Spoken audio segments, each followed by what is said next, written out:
Hey everybody, it's your girl Planet Ty on deck. I hope you guys are having a great day, afternoon, and or evening whenever you guys are seeing this. So check it out. Today is a lovely Saturday, right? So it is Saturday. Oops, I done got y'all too close to me. Hold on, it's Saturday, and I am actually getting ready to head out. I'm going to the mall. I want to check out something at Bath and Body Works and see what I could grab there. And I just, little errand stuff that I'm about to do. Ooh, you guys, this pantry. I gotta straighten up this pantry. Y'all see this pantry back here? She a mess. That's recyclable stuff right there because I recycle. But anyhow, that's what I'm getting ready to do. So I just decided to come on, tell you guys hello. Hopefully you guys are having a good day. What y'all doing on this Saturday?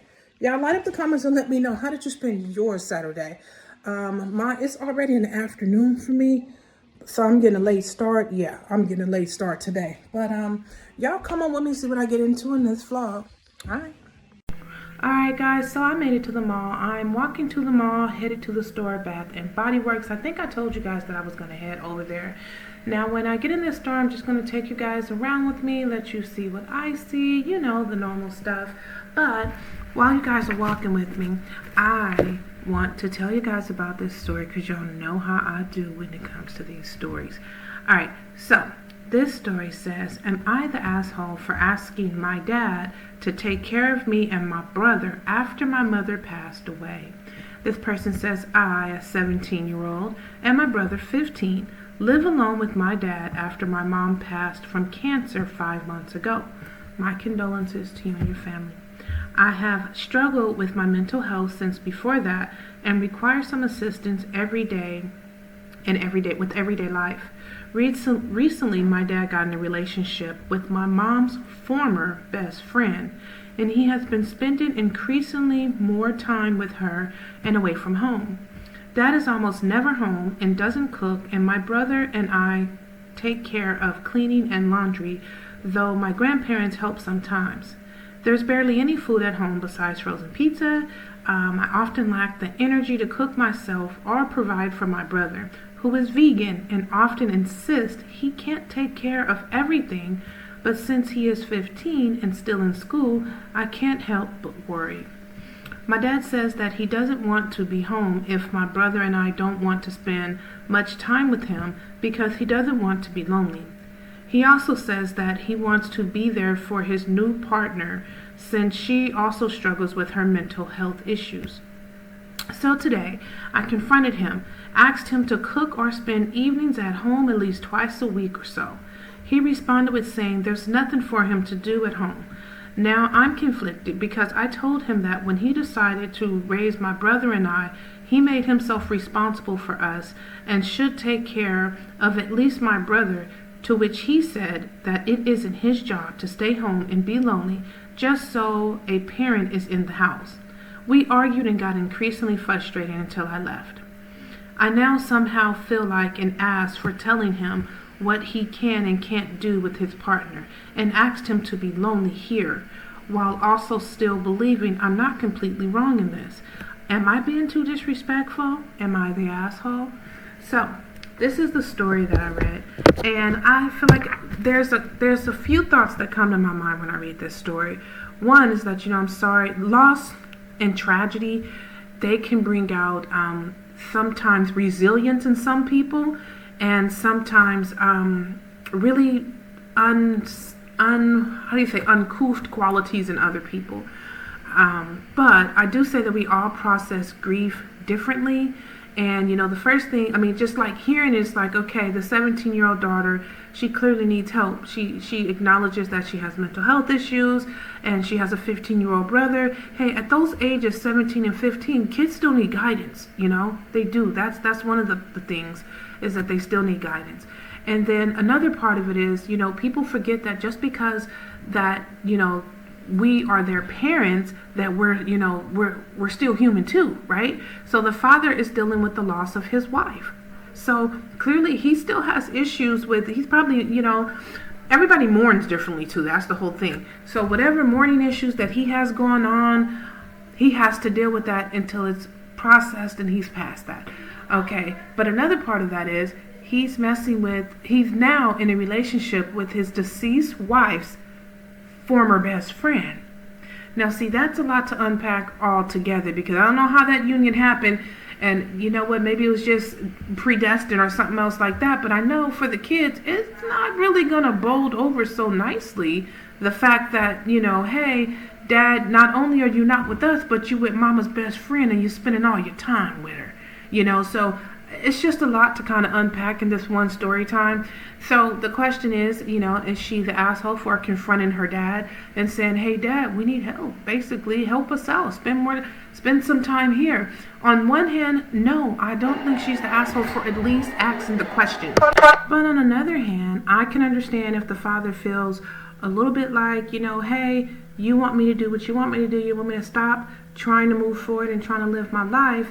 And you know what? I'm trying to go on too. I'm trying to heal too. And we all heal differently, right?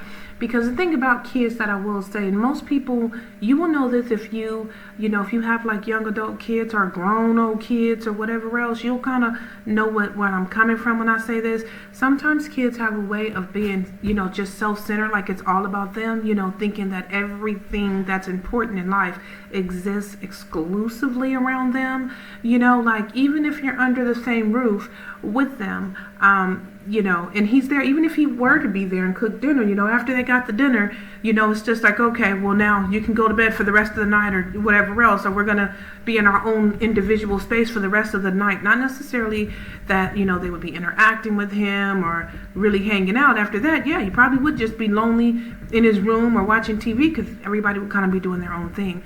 And I'm not saying that as a guaranteed. I'm just saying in my experience, I do understand and have seen how kids have this tendency, or some kids have this tendency to move like that. Like, you know, they can love their parents to pieces, but they fit up, you know, they're very absorbent type creatures, right? So it's like, what can you do for me? You know, and once you have given and taught people to get for themselves, you know, and you might just want to spend quality time. I think adults and young adults and younger kids, they spend quality time with each other a whole lot differently, right? So for them, it might just be, well, Dad's home, so I know he's here, you know, and he's made us dinner, so that's quality time to them. But for him, maybe he wants somebody who can talk to that's on his same level, that he can consider, you know, what do you call that? Equal, you know, adult equal. You know what I mean? So if that is the case, then I can understand why, you know, him being around his loving kids, and also they're the kids from the wife who's no longer, him looking at their faces like him looking at her face, and it's probably hard for him in his own way. But at the same time, with the kids, I can understand just how it's equally as hard for them. And as you guys see in this last clip right here, you guys, I'm leaving the mall. You guys see, I had a time up in Bath & Body. I smelled some candles, some scents. I got a few things, and I'm going to show you guys. Oh, I don't think I have that clip here, but I think I was going to show you guys what I got in the car. If you don't see it, then you know, I'll show it to you guys in another section in this vlog. But I definitely want you guys to light up the comments. Let me know your thoughts. I know it could be a tough situation when it comes to the dynamic between parent and kids, and an even tougher situation when it comes to how people process loss and grief, because we are all different how we cope with it. And sometimes just holding space for one another and allowing them to cope how they cope while they allow us to cope how we cope can be the biggest challenge, okay? And I am speaking from my own personal experience. I have experienced loss. And, you know, at the same time as other people who were going through loss, you know, we were going through loss together, and we had to figure it out. Guys, so Bestie and I, we are all finished in the mall, and we got some, I think I showed you guys the scents that I ended up walking out with. Let me see, Bestie. I'm going to show you guys the scents that I ended up getting from Bath & Body Works. You guys, okay, it's spring, right? And then every, like, seasonal stuff, like, they put out new stuff every season. So I love it. I got this one at the beach. This one she smells good. She does smell good. She smells not outdoorsy, stinky, like festive, you know, picture, you know, beach, open, clean, fresh air. That's what she's giving. But her, now see, this is my girl right here. I was gonna get two of her, but I didn't, only because I got so much other stuff. But anyways, this is a Waikiki beach coconut, and coconut is one of my favorite scents. So I love her so much. She smells like coconut. And then I got this one, which was surprisingly smells good and sweet. It's called, excuse me, Costa Rica Pink Pineapple. she smells really good. She smells sweet, almost not too sweet, like overbearing or anything, but she does. She smells sweet and light, right? And then I also got the Waikiki Beach coconut lotion. So this is the lotion to match that coconut spray. I couldn't find a matching lotion for all of them, but so I just got this one. And then Bestie got some other good stuff. We have one of them that's similar, but yeah, that's it for now. Anyways, I'm gonna go run over to Dee Dee's right quick because I need to see if they have something, a watch band for me. Because y'all, what I did is I accidentally bleached my watch band when I was dyeing my hair a while back, and it's been crappy. And you guys probably have seen it in several vlogs and just didn't pay attention to it, but I know it's there. So I'm gonna go see if they have a different watch band for me. So anyways, on to Dee Dee. See you there. Bye. All right, you guys, I didn't take you guys to Dee Dee's with us because what I was looking for, they didn't have it. Go on this way because you don't want to do that. What I was looking for, they didn't have it, so I didn't bring you guys in there. But so, yeah, I think I'm probably just going to have to order it because I'm still staying out of Target and Walmart, so I'll probably just have to order it. But anyways, I'm over here at this dollar store right quick because I'm about to grab me some, what do you call those? The things to pick your teeth, floss, whatever. Yeah. So that's what I'm here for.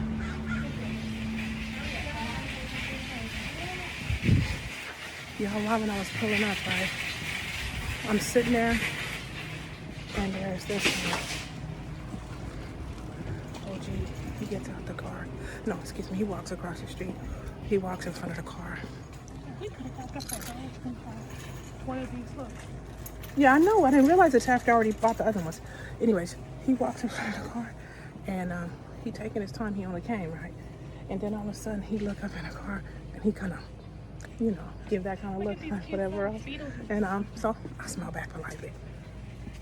Then he takes even more time lingering, as if, you know, oh, especially what I want right here. Yeah, he takes even more time lingering, as if, you know what's up. This one. I'm gonna get a couple of these. Yeah, but he take even more time, like, what's up? Yo, he giving the eat you up eyes. Anyways, all right, just want to tell y'all that. Bye. Y'all, I'm in Popeyes with Bestie, right? And I came over to show you guys this. The first time I ever been to this Popeyes before. Because if you guys been around for a while, y'all know I don't do Popeyes. But anyways, look, y'all see these spices they got behind me? This is the part of how they decorate. Look, they put the spices that they use. Like some kind of, this is rice, looks like salt, some beans. Look.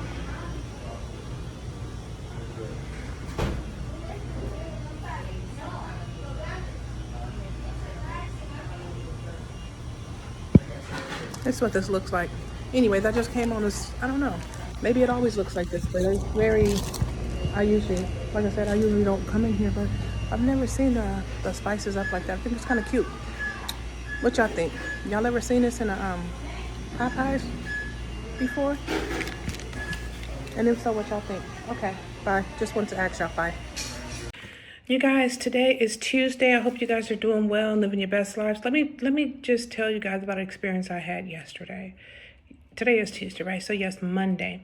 Monday, I had to take a family member of mine to the emergency room. Now, if at any time the emergency room could be avoided. It's like a different, not like DMV, but like if you could avoid DMV, you would, you know. The emergency room, if you could avoid that, you would too. But anyways, so I get to the emergency room with this family member, and it takes, we're sitting in the waiting room amongst a sea of other people for about 3.5 hours, right? Finally, the relative's name is called. We go to one room.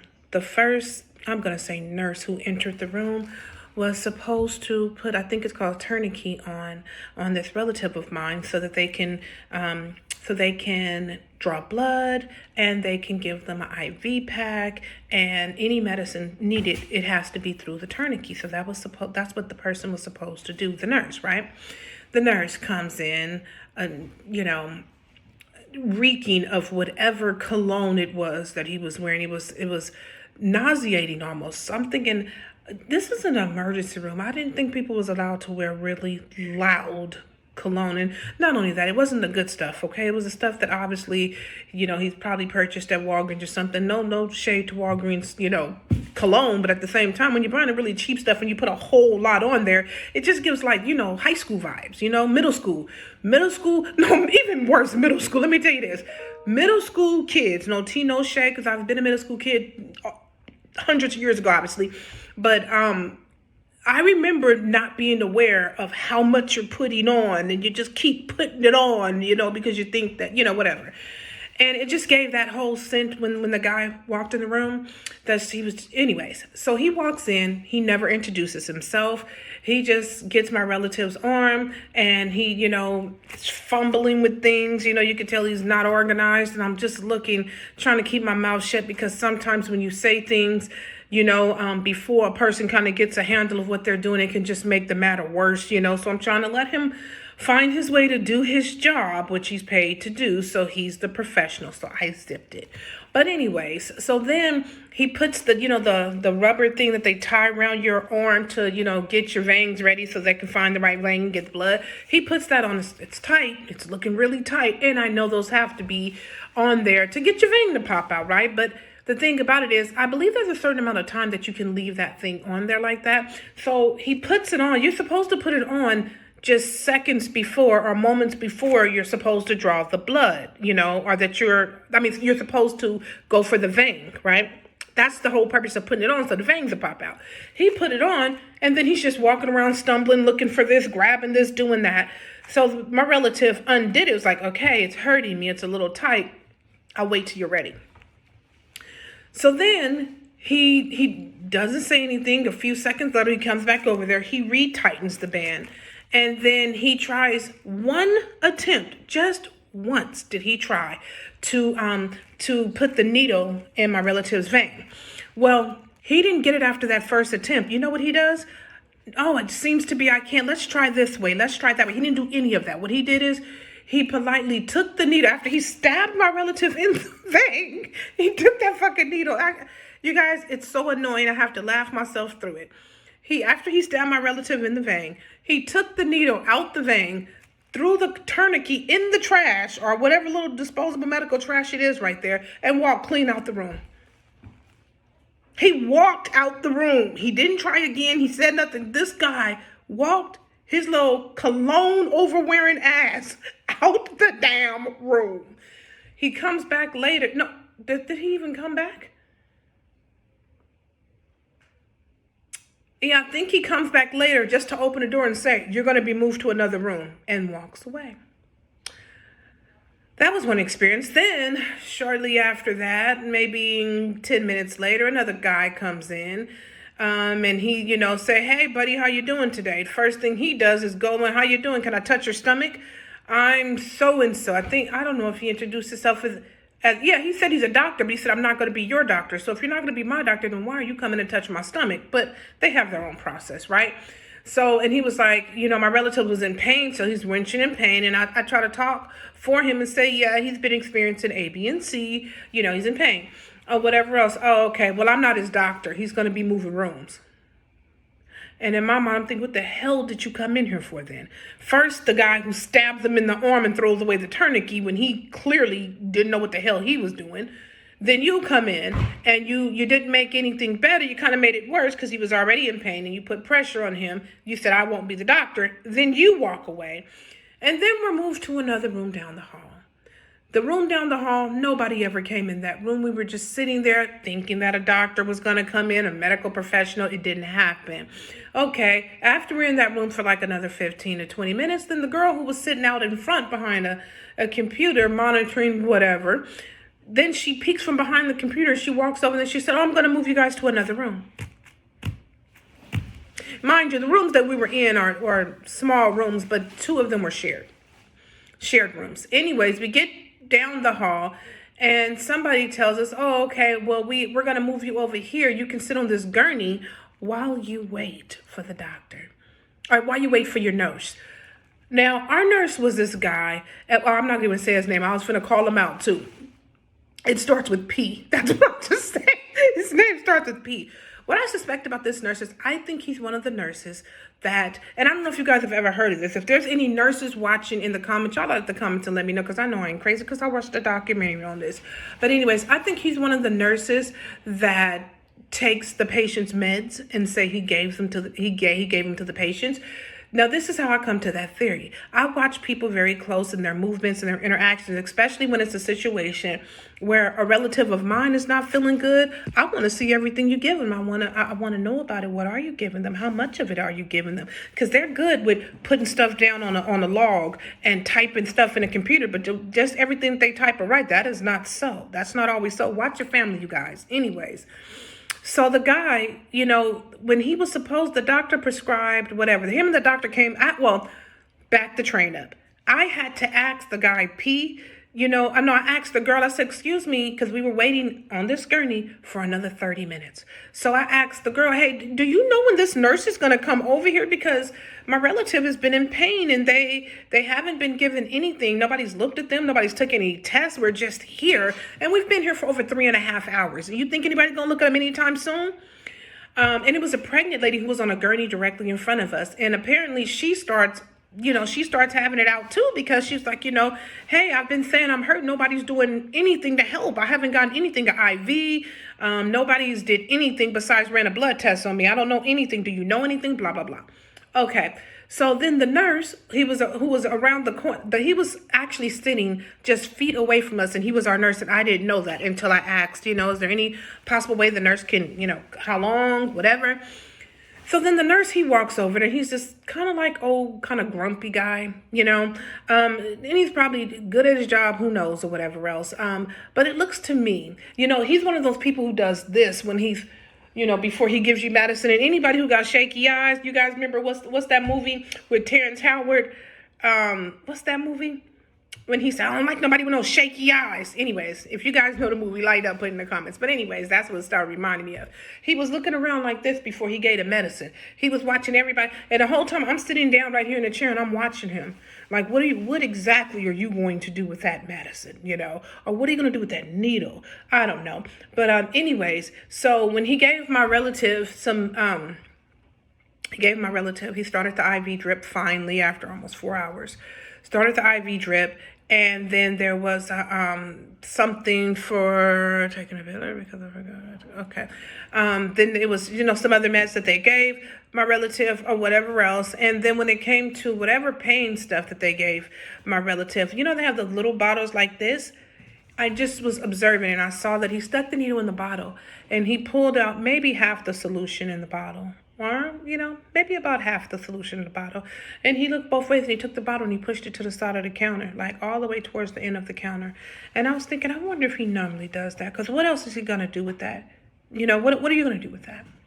But anyways, he never gave the other part to my relative or whatever else. It's just, it was never seen again. But I did know, because anyways, long and short, I suspected the nurse is one of those nurses who takes the patient's medicine and then write on a chart that he gave it to the patient. That's what I suspect. But he wouldn't be alone, because I suspect there's I know that there's other nurses who have done that, who do that, because like I said, I've watched documentaries, I've watched vlogs and heard horror stories about this being a real thing, you guys. So long and short, this is the long story. But anyways, if you have family and loved ones and they need to go and get, like, you know, emergency medical services, if you are at all able to be with them, because y'all don't trust these medical professionals, because the thing about it is they could say anything, and if you're not there to see, observe, hear, you know, try to feel you, even though I don't know like all this medical terminology and stuff like that, I have a phone, I can research, okay? I can write something down and I can look that up and see what that means, you know? And you can too. So anyways, y'all light up the comments and let me know if you guys have ever had any really weird or just unexpected experiences at the emergency room. I'll talk to you guys later. Bye. All right, you guys, let me show y'all Batman right quick, right? So what he do when he wants to play Tug of War, he's going to keep bringing me his Elmo bear, right? It's really not his, it's Penelope's, but he's going to keep bringing it to me, and he wants me to grab it from him and go like this, right? Look. And I'm like, no, I'm going to do like this for a second. I'm going to turn because he loves Tug of War, right? I'm going to ignore him. Oh, it looked like his eyes turned blue. Y'all see that? The output of Elmo? Anyways, now look, watch me ignore him and watch him try to put that dang Elmo right back in my lap because he done did it. Look. He keep bringing it back to my lap, y'all. He done it several times. He keep bringing it right back and sitting it on my lap. And if I ignore him, he'll take the Elmo doll and tap me with it like, hey, you see me trying to get your attention? He want me to take this doll. Look, see, he ready to fight it out. He like Tug of War. Tug of War. He loves Tug of War. See, look. He want me, okay, I war. Oh, he's excited. Y'all see his little t-shirt? Look, he was a little bad baby today. He going on back to war. He went to Penelope took him to the beach. So he got his little beach shirt on. But that's what he want to do. Oh, look how I'm getting crazy. Okay. Okay, you got it. Now you can have it. So what you want to do with it now that it's yours? What you gonna do with it? It's yours now. Look, watch him. He bringing it right back to my lap. See what I'm telling y'all? He read that. Come on, let's finish that one. Oh, y'all don't see my little belly out. Sorry. But look, y'all, that's what he keep doing and bringing it right back to me. Meanwhile, I'm over here trying to work. All right, y'all. Bye, y'all. Bye. Say bye, Batman. Say bye. Say bye. Bye.